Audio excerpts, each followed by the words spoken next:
그럼 다음에 존경하는 김동철 의원님 질의해 주시기 바랍니다. 예. 청와대에서 누가 나오셨어요? 경제수석에 있습니다. 네. 경제수석한테 질문할 것은 아니고요. 제 의견을 대통령한테 전달할 수 있죠?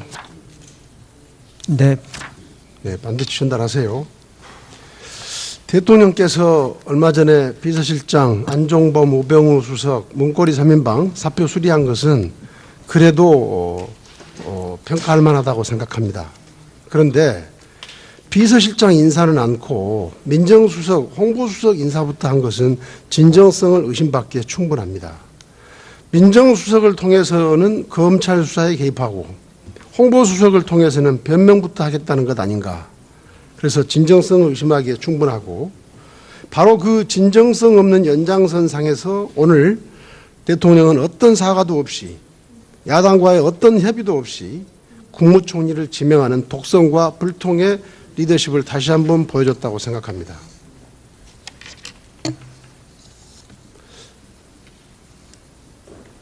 조윤선 문화부 장관님. 네. 대통령을 만나시려면 면담 신청을 해야 된다면서요? 아니, 그렇지 않습니다. 그렇게 말 안 했어요? 제가 예전 정부나 예전처럼 독대 신청을 해서 회의실을 잡고 그렇게 앉아가지고 하는 독대는 하지 않았다. 하지만 여러 계제에 대통령님과 둘이 현안에 관해서 얘기할 수 있는 기회는 얼마든지 있었고 또 여러 가지 방법으로 서로 상의를 하고 있다. 이렇게 말씀을 드렸습니다. 그러니까요. 독대를 하시려면 네. 독대 신청을 해야 된다면서요.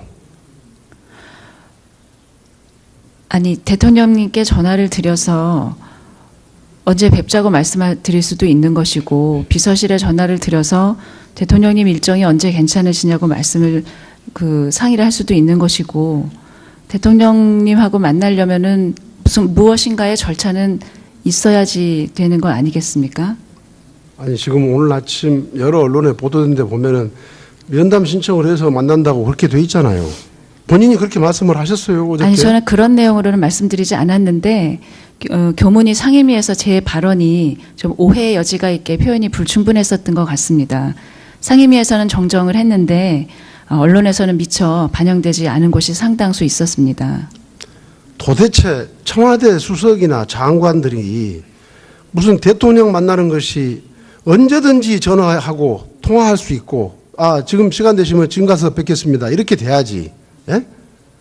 그게 어떻게 어디 수석회의 같은 데서나 만나가지고서 잠깐 이야기하고 그게 되겠어요? 그러니까 박근혜 대통령의 문제는 누구 탓할 것도 없어요. 본인 자신에게 있는 거예요. 예? 야당이나 비판적인 국민과 소통 안 하는 것도 큰 문제지만 정권 내부에서 청와대 수석이나 장관들하고도 소통을 안 했다는 거예요. 예? 그래서 박근혜 대통령의 대화 상대는 청와대 수석이나 장관이 아니라 최순실밖에 없었다. 이렇게 국민들이 믿을 수밖에 없는 거고요. 그래서 최순실 국정농단의 원인은 대통령의 독선, 불통에 있었다. 이렇게 생각합니다. 최순실 씨를 전혀 모른다는 데서나 지금도 변함없죠. 예, 제가 여러 차례 질문을 받았고 항상 같은 답변을 드렸습니다.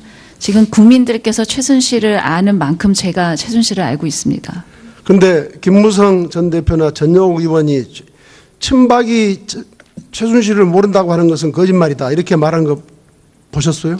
언론 보도를 통해서 봤습니다만 그것이 친박 의원들이면 모두 다 최순실과 면식이 있고 만난 적이 있다는 의미인지는 저는 확실하게 알지 못하겠습니다. 이상돈 의원 같은 분은 대선 캠프에 1년밖에 안 있었지만 자기도 최순실을 안다. 그렇게 말했거든요. 그분이 최순실을 아시는 것이 최순실과 면식이 있고 만난 적이 있다고 하는 의미로 아신다는 것인지 아니면 한간에 그런 얘기가 돈다는 사실을 알고 그 얘기가 사실인 것이라고 믿었다는 의미인지 저는 확실하게 그분의 뜻을 모르겠습니다. 2007년 대선 때 이명박 후보 측에서 최태민, 최순실에 대해서 그렇게 네거티브를 했는데 최순실의 존재를 몰랐다면 그게 친박이냐 이렇게 이야기도 했어요.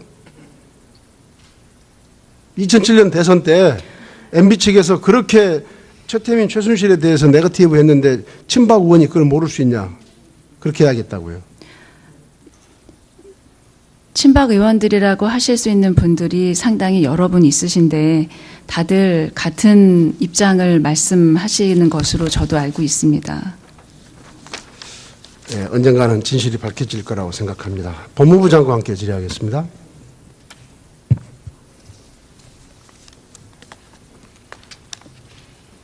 청와대가 압수수색을 거부했을 때 형소법 110조와 111조를 들었죠? 그렇습니다. 예. 그런데 그 110조에 보면 110조, 121조에 국가의 중대한 이익을 해하는 경우를 제하고는 그 책임자는 승낙을 거부하지 못한다고 돼 있잖아요. 그렇게 규정되어 있습니다. 예. 근데 최순실 국정농단만큼 국가의 중대한 이익을 해치는 경우가 있습니까? 당연히 승낙을 해야 되는 거 아니에요? 그 압수수색을 하면은 그 어떤 특정한 필요로 하는 물건이나 이런 데만 그 압수수색이 되는 것이 아니고 그 물건을 압수수색하기 위해서는 주변에 다른 물건들도 압수수색을 하게 됩니다. 그래서 그와 같은 이유로 아마 국가의 중대한 이익을 해하는 경우로 해당한다고 불승인을 한 것으로 생각을 합니다. 나중에 청와대가 자료를 이미 제출했는데 그 자료가 충실했고 수사에 도움이 되고 있습니까? 예, 필요로 하는 자료는 대부분 받은 것으로 알고 있습니다. 그리고 추가로 더 수사를 진행하다가 필요로 하면은 다시 청와대가 협조를 하겠다고 했다고 합니다. 네. 외무부 장관께 질의하겠습니다. 지난 9월 한일 외무회담에서 일본 측의 안보 협력 강화 필요성에 대해서 완전히 동감이라고 그랬죠. 그 일반적인 차원에서 이제 이런 얘기가 있었고요.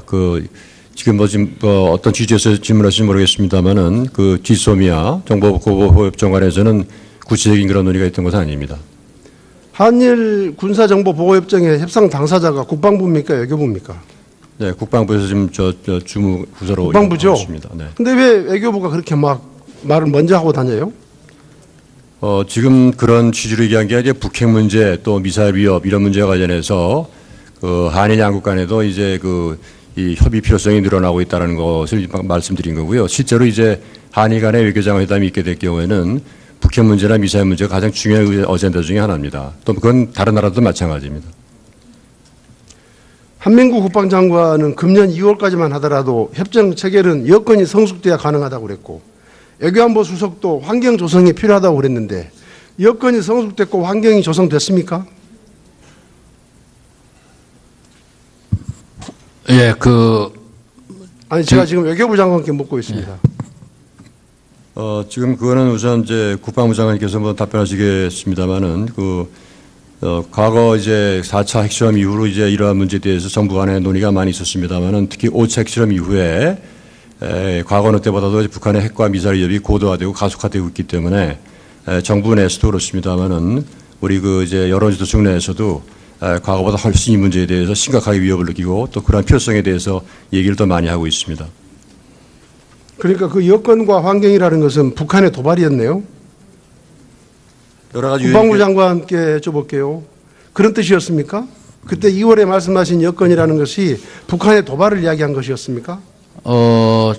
저희들은 여건이라는 측면에서는 아까 여러 의원님들께서 우려하시는 그런 사항들이 있기 때문에 국민들의 이해 또 지지 이런 것들이 필요하다는 차원에서 제가 말씀을 드렸습니다. 네. 법원 행정처장.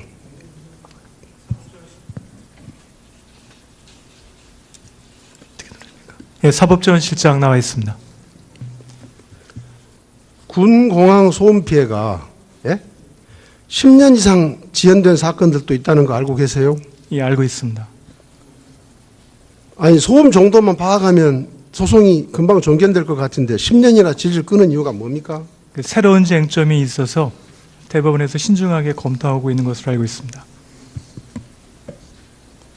그게 뭐죠? 그러니까 종전 판결에 없었던 새로운 쟁점이 상고 이유가 돼서 그 부분에 관해서 신중 검토를 하고 있는 것으로 알고 있습니다. 상고 이후요? 예. 아직 항소심도 안 끝난 사건들은 어떻게 설명하겠습니까? 그 항소심은 그 상고심 선고를 기다리면서 쟁점이 동일해서 심리를 지금 보류하고 있는 것으로 알고 있습니다. 대법원이 판결을 이렇게 지연시키니까 국방부는 계속해서 배상금 예산을 이전용하고 불용 처리하고 있는 거 알고 계세요? 예, 알고 있습니다. 대법원에도 약간 책임이 있는 것 아닙니까?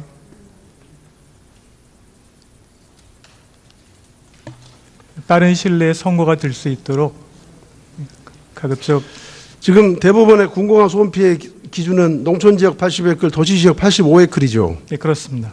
그런데 민간공항 있죠. 민간공항에서는 소음 기준이 몇 에클입니까? 알고 계세요? 지금 기억을 못 하고 있습니다. 75에클입니다. 네? 민간공항은 75에클이 기준인데, 그리고 냉난방 시설 전기료를 지원하고 있는데 75에클만 되면 대법원은 80에클, 85에클을 적용하고 있어요. 그런데 75에클과 85에클의 차이가 어느 정도인지 알고 계세요? 15에클 차이인데 이 차이가 어느 정도 되는지 알고 있냐고요. 이 차이가 말이죠. 10에클의 차이가 비행 횟수, 엔진 출력 8배 차이, 8배 차이. 예? 그러니까 어마어마한 차이죠. 비행 횟수에서 8배, 엔진 출력에서 8배 차이가 날 때 75에클과 85에클의 이 10에클 차이가 난다 이 말입니다. 그런데 민간공항은 75에클을 기준으로 하는데 대법원은 그걸 85에클로 하고 있으니 이게 말이 되는 이야기입니까 지금? 그리고 또 하나 85에클일 때 대법원이 배상하는 게 한 달에 3만 원이에요. 네? 한 달에 3만 원. 그런데 민간공항은 75에클 때 냉방으로 지원하는 전기료가 월 5만 원이에요. 냉방료 지원 금액이. 배상 금액이 아니고. 네? 아시겠죠? 얼마나 지금 대법원의 인식 기준이 아니한가를 제가 지금 이야기를 하는 겁니다. 그러다 보니까 말이죠. 소송 피해 주민들이 이익을 보는 게 아니라 재판에 그 기획 소송을 한 변호사들만 이익을 보고 있어요. 2011년 대구 K2 소음 피해 배상 소송에 참여한 주민이 2만 6천 명이었는데 변호사가 150억 가져갔어요. 자, 소송하면 이건 적어도 소음 기준이 법원 기준에 의해서 일정 기준 80에클, 85에클만 되면 무조건 이것은 정부가 질 수밖에 없는 소송이잖아요. 그렇죠? 그러면 이렇게 지금까지 한 500건 가까이 소송을 했고 배상을 한 5천억 정도 했는데 언제까지 대법원은 법원대로 정부는 정부대로 주민은 주민대로 계속해서 소송을 통해서 이 문제를 해결해야 됩니까? 얼마나 국가적인 행정적 낭비예요. 그렇지 않습니까? 입법적으로 해결이 되면 가장 좋을 것이라고 생각합니다. 네, 그러니까 그걸 대법원에서 그런 의견을 내시란 이야기입니다. 네? 얼마나 이 모든 전국의 모든 법원, 그 150만 명의 주민들 계속해서 이렇게 이 소송만 하고 있으면 되겠습니까? 국가적으로도 엄청난 행정적 낭비고 손실이죠. 그렇죠? 그리고 대법원이 그렇게 안 이야기하니까 정부, 국방부는 아이고, 소송에 의해서 져봐야 몇 분 되지도 않는데 우리가 왜 적극적으로 이 문제에 나서냐 이렇게 되는 것 아닙니까? 그렇죠? 그러니까 지금은 국가안보라든가 이런 것들 때문에 처음부터 세게 판결할 필요는 없지만 계속해서 그런 것을 암시하고 해서 국방부가 이걸 해결해내지 않으면 법원도 이제는 소음 기준도 배상 금액도 올릴 수밖에 없다 이런 이야기를 해야 될 것 아니겠습니까? 그렇죠? 재판사항이라서 직접 답변 드리기는 적절치는 않습니다만 의원님께서 말씀하시는 대로 이 문제는 궁극적으로 입법으로 해결이 돼가지고 장차 소송이 더 들어오지 않도록 처리가 되는 것이 가장 바람직하다고 생각을 합니다. 교육부 장관께서 일단 현장 검토본을 공개하고 나서 예. 이제 본다고 그랬는데 현장 검토본 공개하고 나서 여론이 나쁘면 국정교과서 시행 안 할 거죠? 뭐 그런 일이 없을 거라고 생각합니다만은 여론을 수렴해서 여론과 혹시 전문가의 의견들이 부정적으로 나오면 의견을 반영해서 예, 수정 보완하도록 하겠습니다. 아무튼요. 예. 지금은 박근혜 정부, 박근혜 대통령 지지율 이제 한 자릿수입니다. 한 자릿수 지지율의 대통령이 뭔가를 벌리면 안 돼요. 예? 역사 적어도 교과서는 지지율하고는 상관없는 겁니다. 학생들의 교육에 관한 사항입니다. 아니 국민 대다수가 반대하니까 지지율이 떨어지는 것 아닙니까?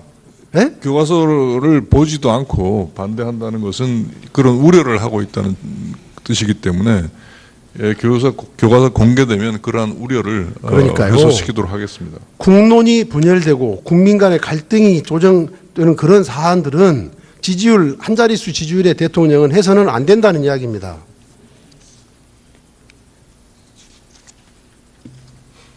그다음 다시 한번 우리 문화부 장관께요.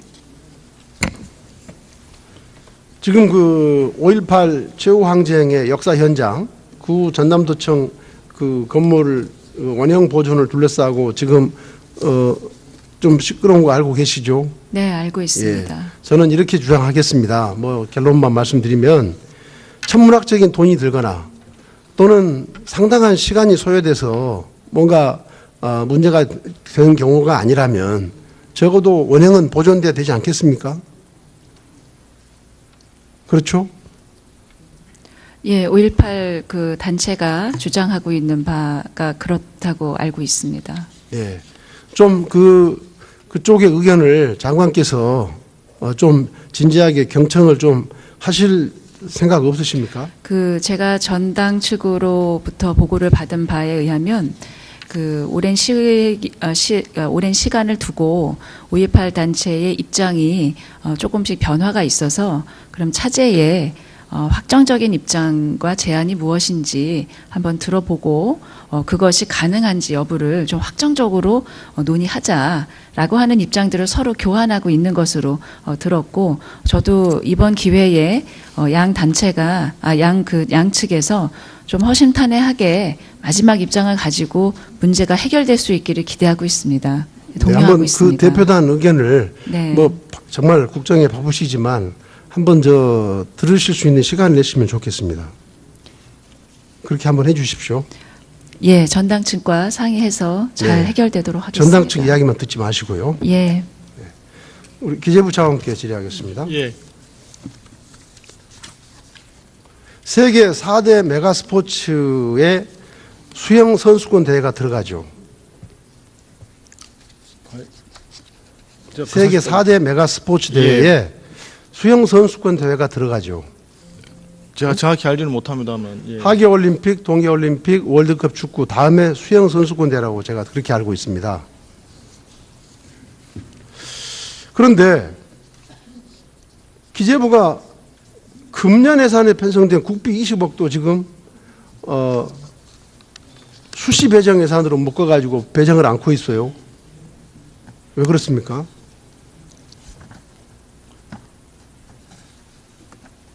알고 계세요? 수시 배정인가? 지금 정확하게 제가 아직 그 질의서를 못 봐가지고 정확하게 그 확인은 안 되고 있는데요.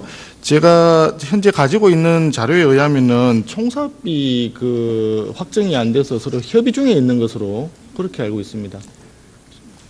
그러니까 기재부가 그렇게 이야기하고 있는데 총사업비 협의가 되지 않았을 때도 대구 세계 육상대회, 인천 아시안게임, 광주 하계대회, 하계 유니버시아드 대회 다 이게 국비 지원이 이루어졌어요. 그 전에 정부 승인 4년 전부터 국비 지원이 이루어진 경우도 있어요. 예? 한번 이거 살펴보시고 예. 그런 선례가 있으면 지원하는 게 맞지 않겠습니까? 그래서 지금 금년도에 지금 의원님 말씀대로 예산이 들어가 있고, 내년도 예산안도 요구한 금액대로 지금 다 반영이 되어 있습니다. 그래서 전체 아마 규모가 좀 과다하게 늘어나는 것 때문에 아마 그 협의가 지금 진행되는 것 같은데요. 한번 살펴보도록 하겠습니다. 네, 마치겠습니다. 네, 김동철 의원님 수고하셨습니다. 다음은 새누리당에 존경하는 정원천 의원님 질의해 주시기 바랍니다.